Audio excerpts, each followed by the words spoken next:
I am here with internationally renowned chef Omar Pereney, who is going to share with you a recipe on how to make Venezuelan holiday bread. Thank you for having me, and I just want to show you two things. Yes. One, I want to show not just you but everybody how we celebrate Christmas in my country. I'm from Venezuela, like you know. And another thing I wanted to show you guys is how to make bread, because I feel like a lot of people kind of run away from making bread. They think it's too complicated, but it's really not. So we're gonna get down to this recipe. We call it pan de jamon, and what's interesting about it is that almost every single person from Venezuela on Christmas is going to be eating this same bread.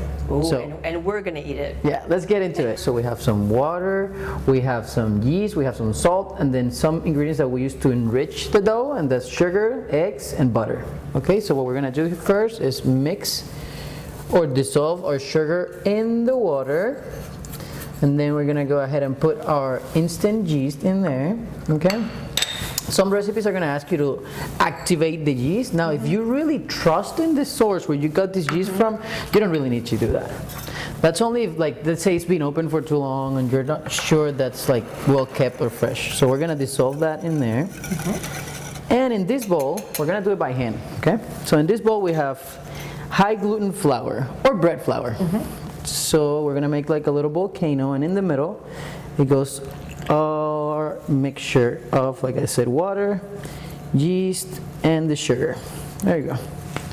All the ingredients need to be measured out, okay? That's very important. So you're gonna find the recipe in the website. Okay, so eggs, and then we're gonna wait till this is all like sort of combined before we put the salt. We don't want the salt to get in direct contact with the yeast at first. We're gonna wait for it to look like a little doughy first, and then we're gonna add the salt. So with your fingers, just like mix it all up. Okay, so once we have like I said, it looks more like a dough, so it's already hydrated, all the yeast, and some of the flour, most of the flour, we're gonna put in the butter, and we're gonna go ahead and add our salt.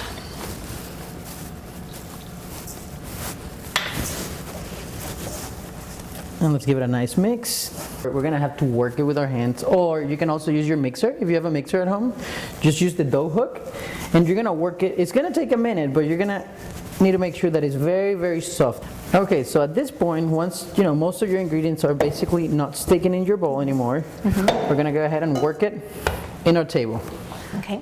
Thank you. So the way you wanna do this is you don't wanna tear the dough. You basically wanna be like pulling from the sides to the middle. See that? And then we're gonna work it, work it, work it. Okay, another thing that people like to do to kind of work that dough and develop that gluten is to hit it with the table. So like this.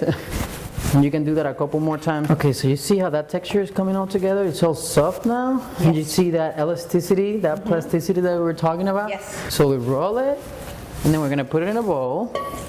We're gonna make sure it's covered because we don't want it to dry out, and then for about an hour we're gonna let it proof. Now you're going to assemble. So once the magics happen, look at this. It's gonna be even softer, better, easier to handle. Okay, so one thing I want you to do is put a tiny bit of flour, look at that, in the table, just the tiniest bit, okay? And then we're gonna make this into a rectangle. So let me show you the principle of how to roll dough. Basically, you're gonna roll it from the middle to the to outside, like that. Middle, out. You never go back and forth. With your hands, you're gonna start giving it the shape that you want it to go like. So you want it to look like a rectangle.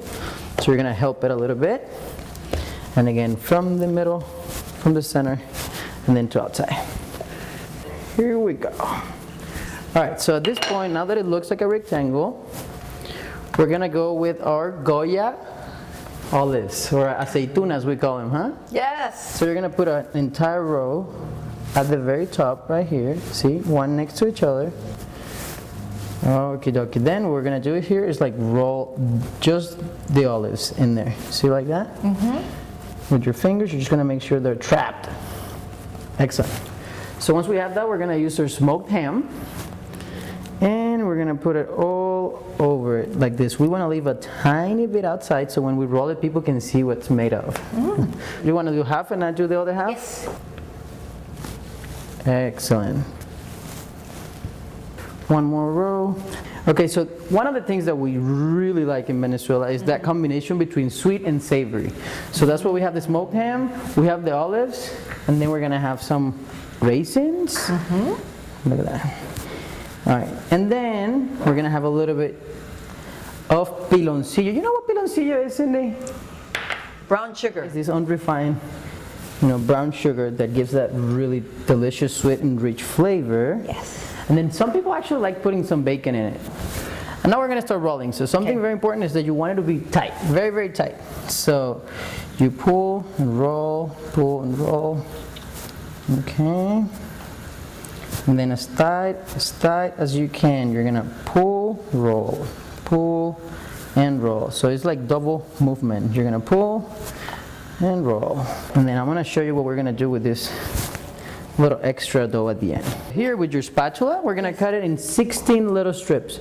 So you go first half here, and then that one in half. There you go. So once we get to that point, we're gonna use our fingers to kind of like stretch it a little bit without breaking it. And then one goes to this side, one goes to that side. See how pretty that looks? Mm-hmm. Looks beautiful. All right, see how pretty that looks? Okay. One more time. Boom. So now we're gonna put this in a sheet pan, we're gonna cover it in plastic, and we're gonna proof for 1 more hour, and we're ready for the oven. All right, so you can tell it's ready once you like basically stick your finger and you see how it doesn't come right back out? Yes. It kind of like stays, you see that? All right, so when we're at that point, we're gonna give some egg wash to that bread. So you wanna make sure that you coat nice and evenly all your bread so it's gonna be very shiny. Okay, and then the last thing after the egg wash is we're gonna cut some holes into our bread, because remember we put a lot of ingredients that have moisture. So basically we want the bread to be able to breathe once it's cooking all in the oven. We want all that steam to come out. That way it's not gonna explode when we're baking it. All right? And then just 1, 2, 3, 4, 5, 6, 7. There you go. Now we're gonna go to the oven. It's gonna be 375. It's gonna take about 20 to 25 minutes. And now we're ready to enjoy this pan de amor. Yes, indeed. Do you wanna check it out? Look at this. Oh, wow. I'm so happy that we did this, Cindy, bringing a piece of my country to you guys. Try that piece? Yes. Thank you, Chef. Enjoy. Bon appetit. Bon appetit. All right. Oh, yeah.